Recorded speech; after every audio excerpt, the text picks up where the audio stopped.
¿Quieres hacer esto en AppSheet? Es decir, elegir los nombres de las columnas y de las tablas directamente pinchando y sin tener que escribir el nombre. Pues quédate en el vídeo y aprenderás cómo se hace. Hola amigos, cuando estamos haciendo alguna expresión o alguna fórmula en AppSheet, a veces nos vendría bien una ayuda. Por ejemplo, si escribimos el nombre de un campo o de una columna de una de las tablas, pues que a lo mejor nos pusiera el nombre de las tablas con ese nombre o que nos ayudara de alguna forma. Bueno, pues para esto tenemos un plugin que se llama AppSheet Toolbox. Yo te voy a dejar el link, el enlace de esta aplicación o de este plugin que lo tenemos que instalar en el navegador, en este caso en el Chrome, y cuando pinchamos en el enlace, pues vamos a llegar a la página de las extensiones de Chrome y lo que tendríamos que hacer es pinchar en añadir a Chrome.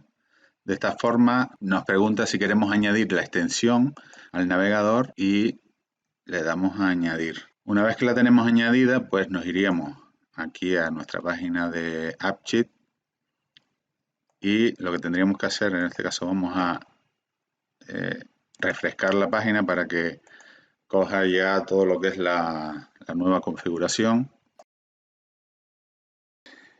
Y entonces ahora nos vamos a la fórmula que estábamos editando y como ven el editor del código o de la fórmula es diferente y por ejemplo si nosotros ponemos aquí empezamos poniendo el nombre de una de las tablas, por ejemplo pedidos, pues ya nos aparece la tabla aquí, pinchamos y luego si queremos poner una de las columnas, en este caso cantidad, ponemos can y ya nos aparecen todos los campos o columnas que aparezcan con ese nombre, que empiecen por ese nombre y simplemente tendríamos que darle ahí y ya lo tendríamos y no tenemos que estar escribiendo ningún nombre de ninguna tabla.